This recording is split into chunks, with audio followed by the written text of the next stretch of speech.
Daniel had always loved his grandfather's mountain cabin. The moment he turned off the paved road and drove up the narrow dirt trail, the noise of the city vanished behind him. Towering pine trees surrounded the log cabin, a small creek trickled nearby, and birdsong filled the air. It wasn't just a property. It was a family treasure, the one place he felt completely at peace. For Daniel, weekends here were sacred.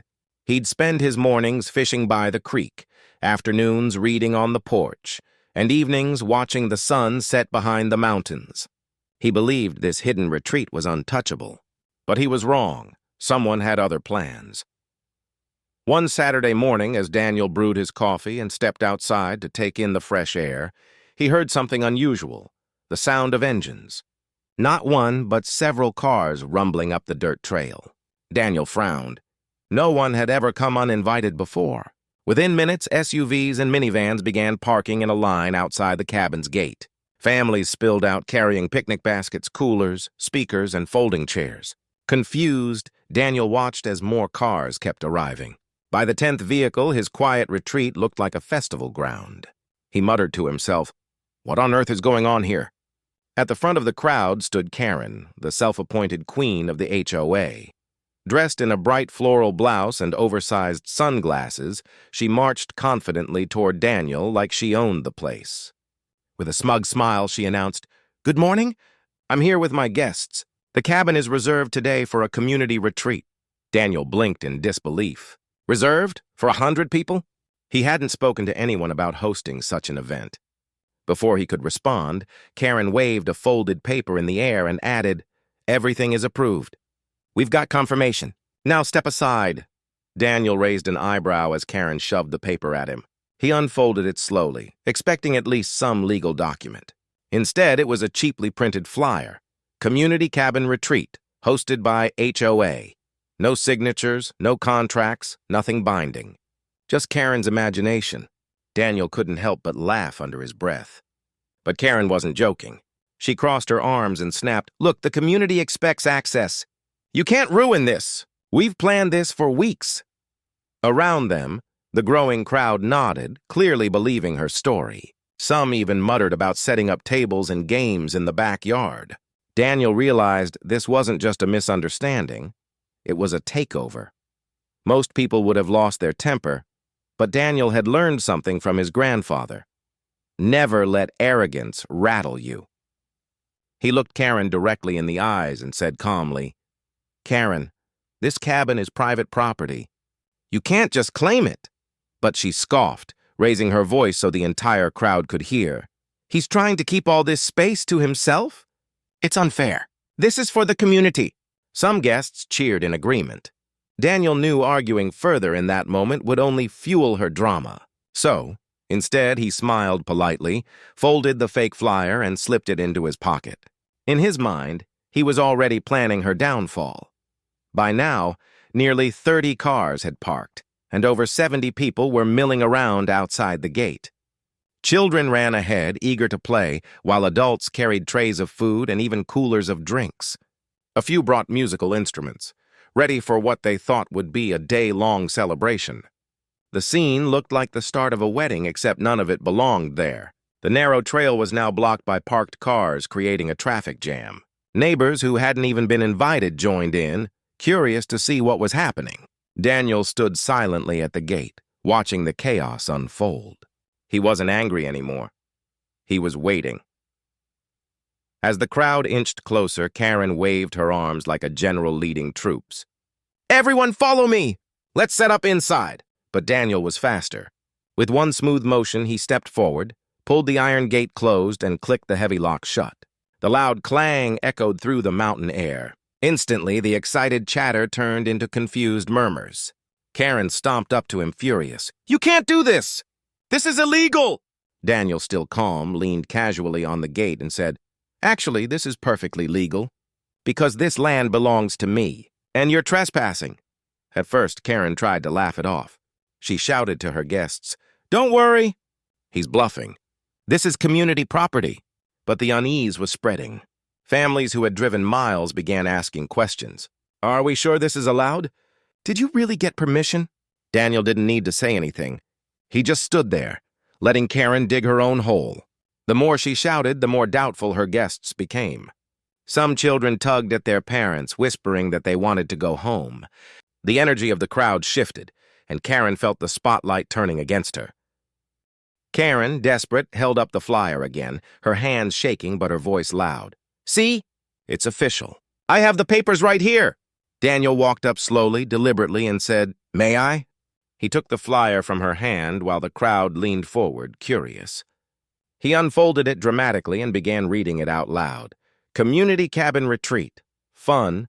Food, games, hosted by HOA. That was it. He paused, letting the silence stretch before speaking again. There are no signatures. No contracts. No approval from me, the owner. This is nothing but a flyer, the crowd gasped. People exchanged puzzled looks. A man muttered, "That's it? That's the proof?" Another whispered, "She tricked us." Karen tried to snatch the flyer back, hissing, "Don't listen to him. He's just trying to ruin our day." But Daniel raised the paper high for everyone to see. It fluttered in the mountain breeze like the final piece of evidence in a courtroom. The truth was undeniable. The families who had arrived in excitement now felt betrayed. One man, still holding his fishing rod, snapped, "Karen, you told us this place was secured. We brought our kids here based on your word." Another mother, balancing a tray of food, angrily shook her head. "We spent money, we wasted gas. And for what, a lie?" Karen stammered, trying to regain control. "It was supposed to work. He wasn't supposed to be here today." The words slipped out before she realized how incriminating they sounded. The crowd erupted. Someone shouted, "Wait, so you planned this behind his back?" Another, "You lied to everyone just to look important?" Kids tugged at their parents, asking, "Can we go home now?" The cheerful energy was gone. The once supportive crowd was now a mob of angry neighbors. Karen wasn't ready to accept defeat. Her face was red, her voice shrill. "No! The HOA has rights here. He's just bluffing. Watch this." She dialed furiously on her phone, putting the call on speaker for everyone to hear. The HOA president picked up, his voice groggy. "Hello? Karen, what is it this time?" Karen puffed up her chest. Tell them the HOA has rights to this cabin." There was a pause. Then the president sighed heavily. "Karen, how many times do we have to tell you? That's his private property. The HOA has no authority there. None. Stop dragging us into your schemes." The crowd burst into laughter and gasps. A teenager in the back yelled, "She played herself!" Karen's phone slipped from her hand, clattering onto the gravel. The last bit of credibility, she had vanished into thin air. The retreat that was supposed to make Karen look powerful became her ultimate humiliation. Cars began starting up, headlights flicking on as people quickly decided they weren't sticking around. Parents scolded their children for believing Karen's promises. A man slammed his trunk shut and said loudly enough for Karen to hear, "Never again." "You wasted everyone's time." One family drove off honking their horn in mock celebration, while another group filmed the scene on their phones, whispering, "This is going online tonight." Karen's closest friends pretended not to know her, slipping quietly into their vehicles.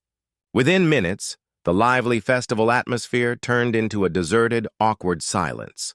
The only person left standing at the gate was Karen herself, clutching her fake flyer like a trophy made of paper. By the next morning, Karen's failure was the talk of the neighborhood. People who hadn't even been there heard the story. One neighbor chuckled over coffee. "Did you hear about Karen's 100-guest retreat? Locked out of the cabin like a scammer." Social media exploded. A parody flyer went viral. Karen's Fantasy Cabin Resort. Grand opening soon. Free imaginary bookings. Another neighbor photoshopped a picture of Karen standing outside a cardboard cabin with the caption, "Reservation denied."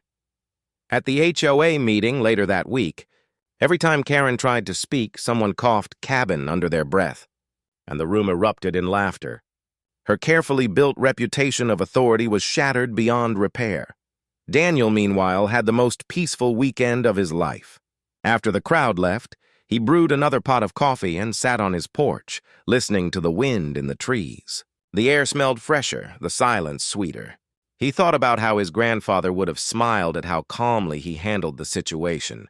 Later, he put up a sturdy wooden sign at the gate. Private property, no reservations. Do not believe false claims. It wasn't written out of anger, but out of clarity, a reminder to anyone tempted to fall for Karen's tricks again. Daniel didn't need to yell, threaten, or fight. He had exposed the lie with patience, and the truth had done all the work. Karen never attempted another stunt at Daniel's cabin. Whenever she walked through the neighborhood, whispers followed her. Children joked about her 100 imaginary guests, and adults smirked whenever she passed. Daniel, however, became something of a quiet legend. Neighbors admired his composure and began greeting him with respect. A few even asked to hear the story directly from him, laughing at the absurdity of Karen's downfall.